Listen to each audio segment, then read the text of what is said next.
미국 타임지는 세계 3대 장수식품으로 요거트, 올리브, 그리고 양배추를 선정했습니다.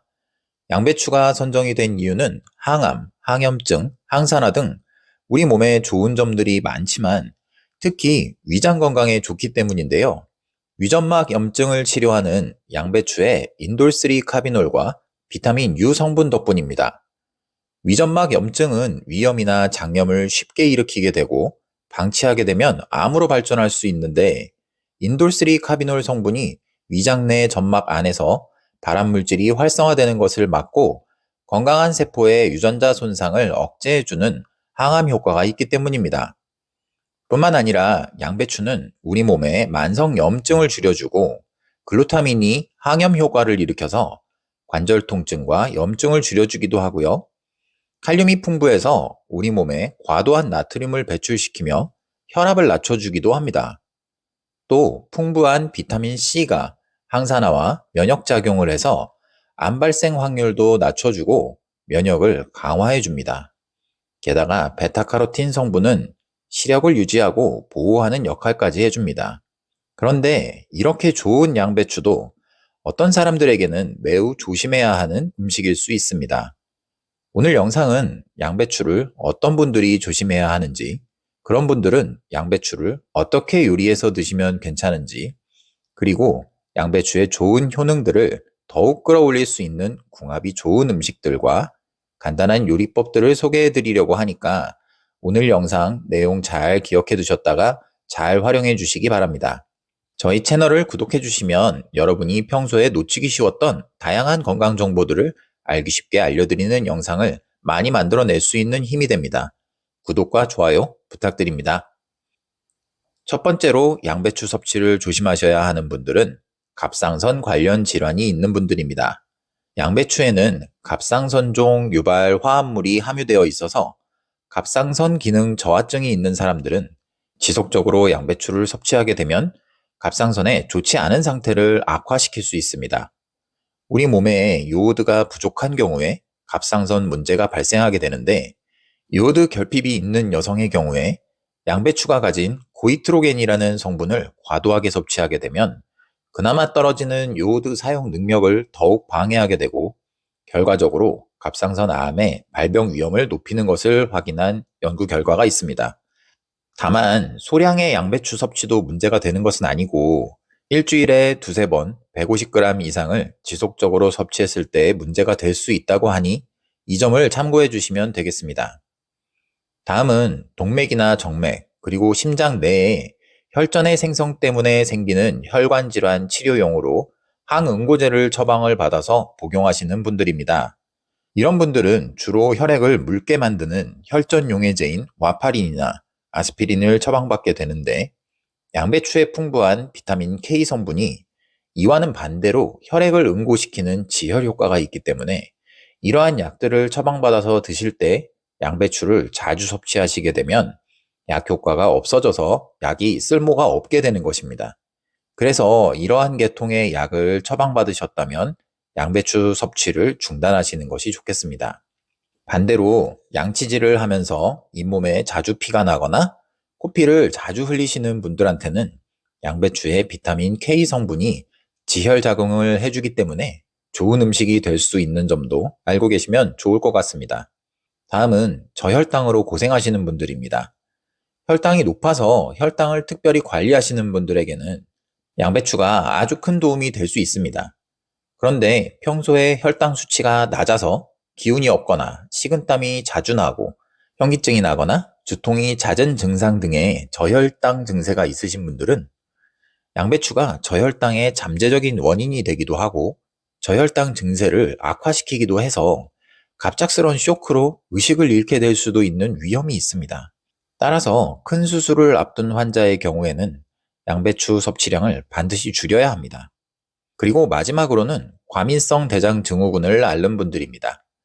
과민성 대장 증후군은 소화기 증상으로 병원을 찾는 환자의 약 30%에 해당하는 증상인데요. 평소에 설사나 변비가 반복적으로 나타나고 복통이 심할 때도 있고 복부가 부글거린다거나 배에 가스가 자주 차고 복부 팽만으로 불편을 겪는 일이 많아서 병원을 찾아서 검사를 해도 특별히 이상이 있다고 나오지는 않는 질환입니다. 사실 양배추가 비타민 U 때문에 위장 건강에 매우 좋은 음식이지만 양배추에는 소화 요소에 의해서 분해되지 않는 당인 라피노스가 상당히 함유되어 있어서 소화되지 않은 채로 장을 통과하기 때문에 속이 더부룩하거나 부글부글 끓는 느낌을 많이 받을 수 있고 식이섬유가 많아서 많이 드시는 경우에는 설사를 자주 유발할 수 있습니다. 양배추를 섭취한 후에 복부 팽만감이나 트림이 많이 나오는 현상을 자주 겪으신다면 양배추 섭취량을 줄이시는 것이 좋습니다. 그럼 양배추는 어떻게 요리를 해서 먹는 것이 좋을까요? 양배추는 우선 크게 생으로 먹는 방법과 쪄서 먹는 방법이 있는데요. 양배추의 좋은 성분들 중에서 비타민 C는 물에 녹는 수용성이고 비타민 U는 열에 약한 성분입니다. 그래서 양배추를 생으로 먹는 것이 콜레스테롤을 배출하며 혈압을 낮추고 혈당 수치를 관리하는 데에도 매우 효과적이기 때문에 좋긴 하지만 대장이 좋지 않아서 소화를 잘 시키지 못하는 사람의 경우에는 양배추를 데쳐서 드시는 것이 좋습니다. 그렇다고 하더라도 이러한 몸에 좋은 성분들이 완전히 사라지는 것은 아니니 너무 걱정하지 않으셔도 됩니다. 양배추를 끓는 물에 5분 이상 데칠 경우에 비타민 U가 50% 정도 감소하는 수준이니 물에 오랜 시간 끓이지만 않고 살짝 데쳐 먹는 정도로만 요리하시는 것이 좋겠습니다. 그리고 이렇게 속이 좋지 않아서 양배추를 생으로 못 드시는 분들께는 양배추와의 궁합이 좋은 음식인 케일을 추천드립니다. 케일을 생양배추와 함께 갈아서 먹게 되면 속쓰림을 다스릴 수 있고 위암 예방에도 매우 효과적입니다. 부산대 식품영양학과 팀에서 양배추즙으로 위암 억제 효과를 실험한 결과 양배추 단독으로는 42%의 암세포 억제율을 나타냈지만 양배추와 케일을 7대 3으로 섞어서 만든 생채즙의 경우에는 65%의 억제율을 나타냈습니다. 또 양배추와 궁합이 좋은 음식은 닭고기입니다. 양배추의 비타민 U는 닭고기의 단백질과 우리 몸의 좋은 지방 성분의 대사를 원활하게 해줍니다. 간에 흡수된 단백질 합성을 보조해주는 역할을 하고 간 속에 남은 지방을 처리하기도 해서 간 기능을 강화시키는데 도움을 줍니다. 혈액 건강과 단백질 합성의 두 가지 효과를 동시에 내는 일석이조라고 할 수 있습니다. 또한 후라이드 치킨과 같이 닭을 튀겼을 때는 껍질에 우리 몸에 좋지 않은 성분들이 생기게 되는데 이런 것으로 인해서 세포가 손상되는 것을 양배추의 항산화력이 막아줍니다. 풍부한 식이섬유 때문에 닭고기를 섭취하고 난 후에 배변 활동도 원활하도록 도움을 줍니다. 따라서 치킨을 드실 경우에 함께 나오는 양배추 샐러드를 같이 많이 먹어주시면 여러모로 좋겠습니다. 양배추를 갈아서 드시거나 양배추 즙을 구해서 드시는 분들이 많이 있는데요. 양배추를 직접 갈아서 드시는 경우에는 브로콜리와 사과를 같이 넣어주시면 좋습니다. 브로콜리의 경우는 암세포 증식을 억제하는 유황 화합물이 풍부하고 항산화 물질인 베타카로틴이 많아서 노화와 심장병 예방에 탁월한데요. 양배추와 브로콜리를 함께 섭취할 때는 위장 기능 개선과 항암 효과가 배가 된다고 합니다. 또한 사과의 경우에는 양배추즙에 다소 비린 맛을 잡아주기 때문에 양배추즙을 마시기에 편하게 만들어주고 사과의 페놀산 성분이 불안정한 유해산소를 무력화시켜서 뇌졸중을 예방할 뿐만 아니라 케세틴 성분이 폐 기능을 강화해서 오염물질로부터 폐를 보호해주기까지 합니다. 직접 갈아 드시지는 못하시더라도 시중에 이런 브로콜리나 사과와 함께 즙을 낸 상품들이 있으니 찾아서 드셔보시는 것도 좋을 것 같습니다. 이렇게 양배추와 함께 드시면 좋은 음식까지 알려드렸으니 이제 양배추에는 어떤 종류가 있고 어떤 특징이 있는지도 함께 보겠습니다. 먼저 우리가 시중에서 가장 쉽게 구할 수 있는 양배추는 푸른 양배추입니다. 비타민 U가 가장 많기 때문에 위 건강에 가장 좋고요. 다음은 보랏빛을 군데군데 띠고 있는 적양배추인데요. 적양배추는 나쁜 콜레스테롤인 LDL의 수치를 감소시키는데 더욱 도움을 주고 보랏빛을 띠게 만드는 항산화 성분인 안토시아닌 때문에 피부 노화를 막아주는 효과가 있습니다. 마지막으로는 방울 양배추인데요. 방울 양배추는 일반 양배추에 비해서 칼륨, 비타민, 철의 함유량이 2배가량 높고 혈당 조절을 통한 당뇨 예방에 더욱 탁월합니다. 그럼 이제 가장 흔한 양배추인 푸른 양배추를 고르는 법인데요. 양배추는 겉잎이 연한 녹색을 띠고 속이 꽉 차서 단단하고 무거운 것이 좋습니다. 그리고 뒤집어 보아서 하얀 심지 부분이 변색이 되고 있지는 않은지 보시게 되면 양배추가 싱싱한지 아닌지를 확인하실 수 있습니다. 양배추는 재배할 때 배추벌레가 많이 생기기 때문에 농약을 사용하는 작물입니다.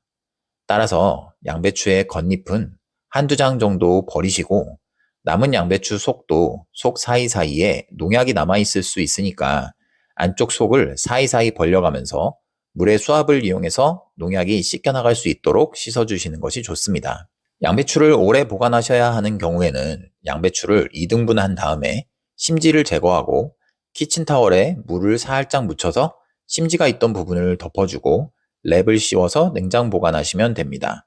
심지를 그대로 두게 되면 영양소를 심지로 계속해서 보내려는 성질이 있기 때문에 양배추가 빨리 상하게 되는 원인이 되고 심지에 물에 적신 키친타월을 덮어두지 않으면 양배추의 수분이 쉽게 날아가 건조되기 때문입니다.